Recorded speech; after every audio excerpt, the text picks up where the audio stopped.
Hello friends, good evening and welcome back to Sci Fi Orbit. तो अपन ने जो पिछली क्लास में दृष्टि दोष के बारे में पढ़े थे, आज उसी को आगे बढ़ाएंगे। तो अगर आपने पिछले वीडियो नहीं देखे हैं तो ऊपर बटन पर क्लिक करके आप पिछली क्लास के वीडियो देख सकते हैं, या फिर प्लेलिस्ट में जाके आप जितने भी पुराने वीडियो हैं जो 10 चैप्टर के हैं या 11 चैप्टर के 2-3 वीडियो और है वो भी आप वहाँ पर जाके देख सकते हैं। तो चलिए बिना टाइम वेस्ट किए आज के अपन टॉपिक स्टार्ट करते हैं।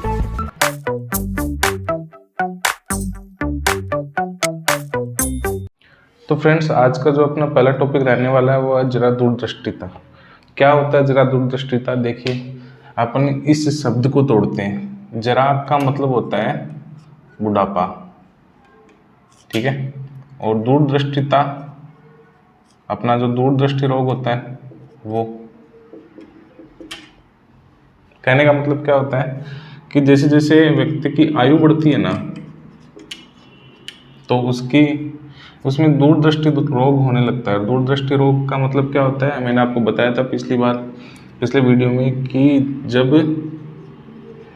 पास की वस्तु दिखाई नहीं देती या पास की जो नज़र कमज़ोर हो जाती है, ठीक है। नाम दूरदृष्टि रोग है लेकिन नज़र पास वाली कमज़ोर हो रही है। तो जरा दूरदृष्टिता में क्या होता है कि व्यक्ति की जैसे जैसे आयु बढ़ती जाती है ना, तो उसकी पास की नज़र कमज़ोर होती जाती है। अब इसके पीछे रीज़न क्या होता है? रीज़न ये होता है कि भाई देखिए, पास की वस्तुओं को देखने के लिए अपनी जो लेंस के ऊपर पक्षमाभी पेशियाँ होती है, सीलियर मसल्स, वो क्या करती है, प्रेशर बनाती है, दबाव डालती है, ठीक है। तब उसकी फोकस दूरी है वो कम हो जाती है और अपन को पास की वस्तु है वो साफ दिखाई देती है।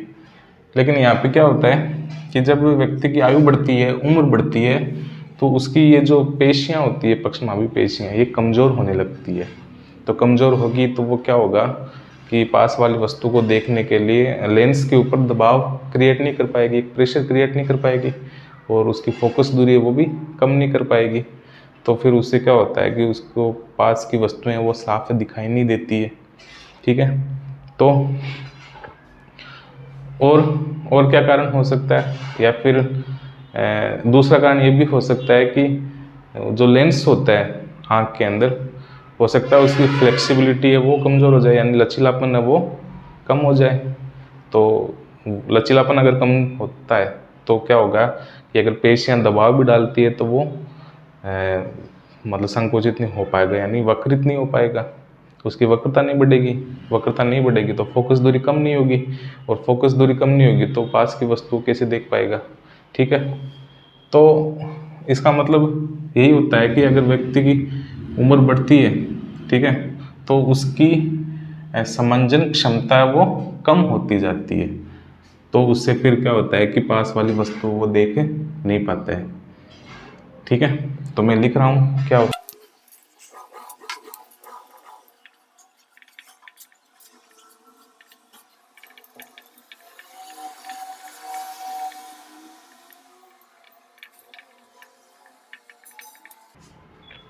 देखिए क्या लिखा है कि आयु में वृद्धि होने के साथ साथ आंख की या नेत्र की समंजन क्षमता कम हो जाती है, जिससे वह नज़दीक की वस्तु को साफ नहीं देख पाता है।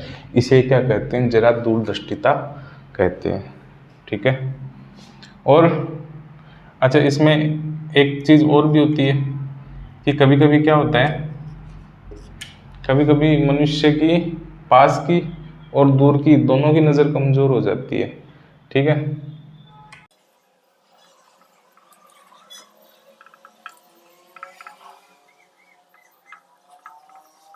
फिर क्या होता है कि इसका कारण क्या होता है?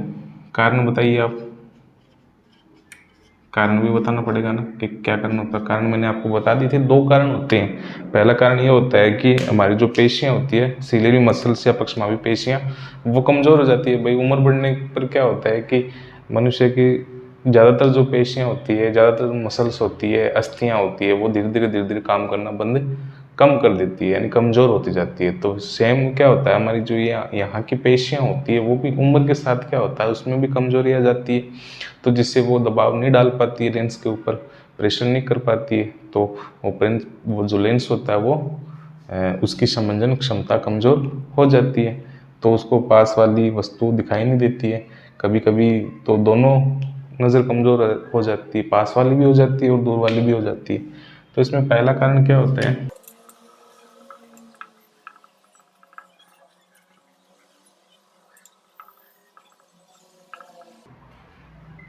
दो कारण होते हैं इसके। एक तो पक्षमापी पेशियों में कमजोरी आ जाती है, दूसरा जो लेंस का लचीलापन है वो भी कम हो जाता है। तो दोनों कारणों से क्या होता है, इसकी समंजन क्षमता है वो कम हो जाती है।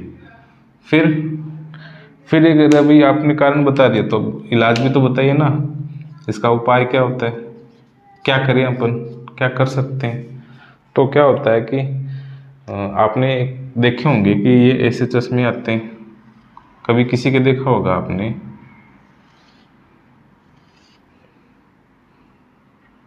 इस तरीके से,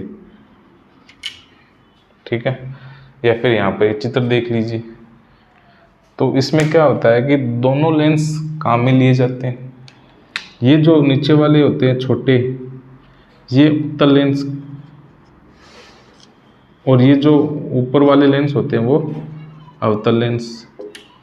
तो ये क्या करते हैं, उत्तल लेंस का आपको पता है कि जब पास की नज़र कमज़ोर होती है, ठीक है, यानी दूर दृष्टि दोष होता है, तो उसमें उत्तल लेंस का उपयोग करते हैं, ठीक है। और अगर दूर की नज़र कमज़ोर हो या निकट दृष्टि दोष हो तो अवतल लेंस का उपयोग करते हैं। तो ऐसे चश्मे जो उनको बोलते हैं द्विफोक्सी लेंस, क्या बोला जाता है, द्विफोक्सी लेंस। कई चश्मे हैं वो आप यूज करके इसका इलाज कर सकते हो। तो इसका उपाय क्या होता है भाई, द्विफोक्सी लेंस का इस्तेमाल करके, प्रयोग करके इसका उपाय किया जा सकता है। अब द्विफोक्सी लेंस क्या होता है, इसमें दो तरह के लेंस उपयोग में लिए जाते हैं।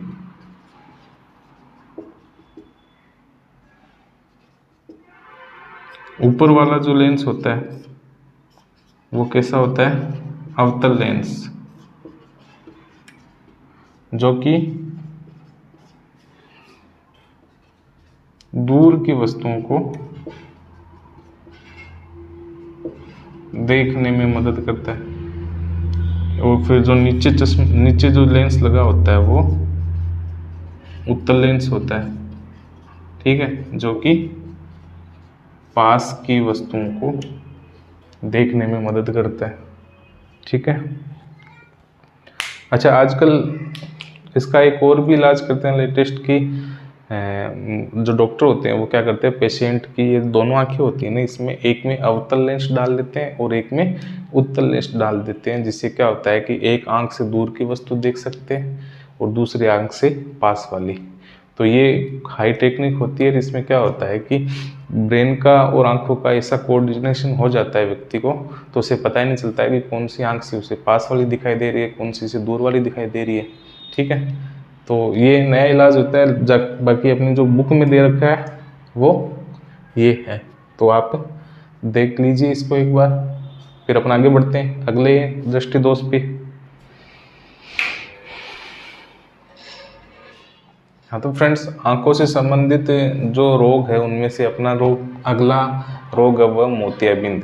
इसके बारे में आपने शायद नाम सुना होगा कि अपने घर में, जो अपने घरों में या अपने आसपास में जो बुजुर्ग लोग होते हैं, जो काफ़ी उम्र के होते हैं, ठीक है, तो वो क्या करते हैं, उनमें मोतियाबिंद का ऑपरेशन, ऐसे सुना होगा आपने कि मोतियाबिंद का ऑपरेशन करवाया, ठीक है।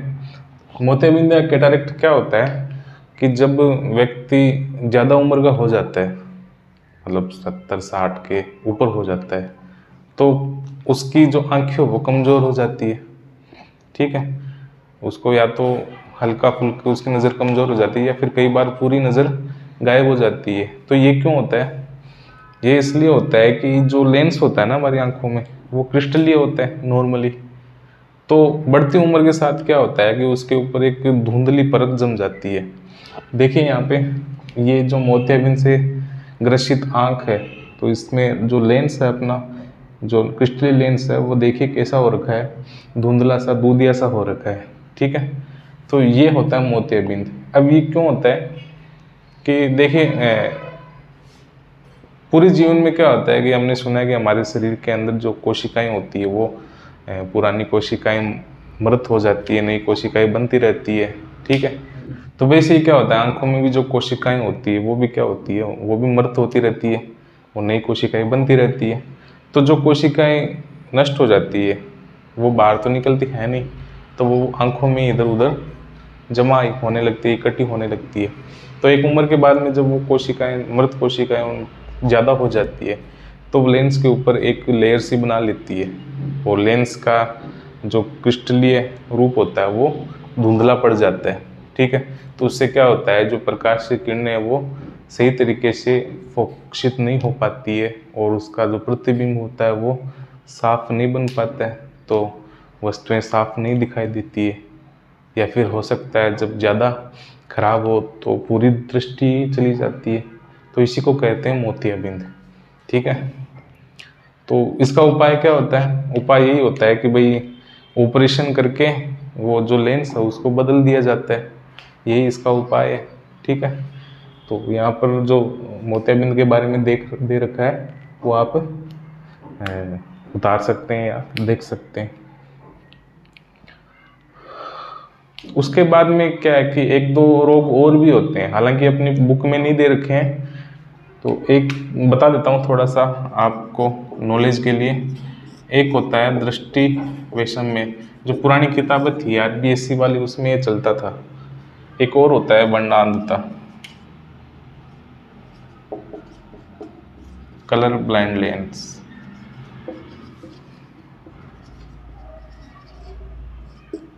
तो पहले ये समझ लीजिए क्या होता है। ये दृष्टि वैषम्य में क्या होता है कि हमारा जो आंख का आगे वाला भाग होता है, कॉर्निया जिसको बोलते हैं, तो इसको अपन क्या करते हैं कि मसलते रहते हैं, है ना, अपनी आदत होती है, ठीक है। तो बार बार इसको अपन रगड़ते रहते हैं, तो इसका जो उभार होता है ना वो चपटा हो जाता है, ठीक है। उसका उभार वो ढंग से नहीं रहता है, तो जो प्रकाश की किरणें होती हैं वो सही तरीके से फोकसित नहीं होती है और जो प्रतिबिंब होता है वो भी साफ नहीं बनता है। तो जो कॉर्निया में उभार की वजह से जो वस्तुएं अपन को साफ नहीं दिखाई देती, उसी रोग को कहते हैं दृष्टि वैषम्य, ठीक है। तो इसका तो इलाज यही है कि अपन को अपनी आंखें वो मलनी नहीं चाहिए। और आयुर्वेद में भी इसके बारे में दे रखा है। भी एक ऋषि हुए थे, उन्होंने बताया था अपनी रिसर्च में कि जो अपन सुबह सुबह की अपनी जो पहली थूक होती है ना, उसको अपन अगर आंखों पे लगा लेते हैं तो उससे क्या होता है कि हमारी जो सीलियरी मसल्स वो एक्टिव हो जाती है, और या फिर जो जितने भी पोर्स होते हैं, छिद्र होते हैं, वो खुल जाते हैं। इससे क्या होता है कि उनको एनर्जी मिलती है हमारी आंख की कोशिकाओं को या पेशियों को, तो वो ढंग से काम करती रहती है, ठीक है। तो ये आयुर्वेद में बता रखा है। फिर है वर्णांधता या कलर ब्लाइंडनेस। इसमें क्या होता है कि व्यक्ति को रंगों की पहचान नहीं होती है, ठीक है, यानी रंगों में वो फर्क नहीं कर पाता है। तो इसके बारे में एक इंटरेस्टिंग बात बताऊँ आपको कि फेसबुक का नाम आपने सुना होगा, ठीक है। फेसबुक का लोगो देखिए आप, ब्लू कलर का ही है, ठीक है। और अगर अपन फेसबुक के पेज को खोलते हैं तो उसमें ज़्यादातर ब्लू कलर का ही यूज़ किया गया है। क्यों किया गया है? क्योंकि इसके जो ओनर है फेसबुक के, मार्क जकरबर्ग नाम के ये व्यक्ति है, आप देख सकते हैं इनको, तो इनको भी ये दिक्कत है, कलर ब्लाइंडनेस। इनको क्या है कि ब्लू कलर के अलावा कोई और रंग है वो साफ नहीं दिखाई देता है, ठीक है। इसीलिए उन्होंने फेसबुक में जो ज़्यादातर है वो ब्लू कलर का यूज कर रखा है, ठीक है। तो ये हालांकि अपनी बुक में नहीं है, लेकिन एक सामान्य जानकारी के लिए आपको बता दें। तो आज का अपना जो आँख से संबंधित रोग थे वो कंप्लीट होते हैं। बाकी आगे की क्लास में अपन जो प्रिज्म के बारे में पढ़ेंगे, इंद्रधनुष के बारे में पढ़ेंगे। तो अगर आपको पसंद आए तो लाइक कर दीजिएगा और अपने साथियों के साथ शेयर कर दीजिएगा। तो चलते हैं, देखते रहिए साई फाई।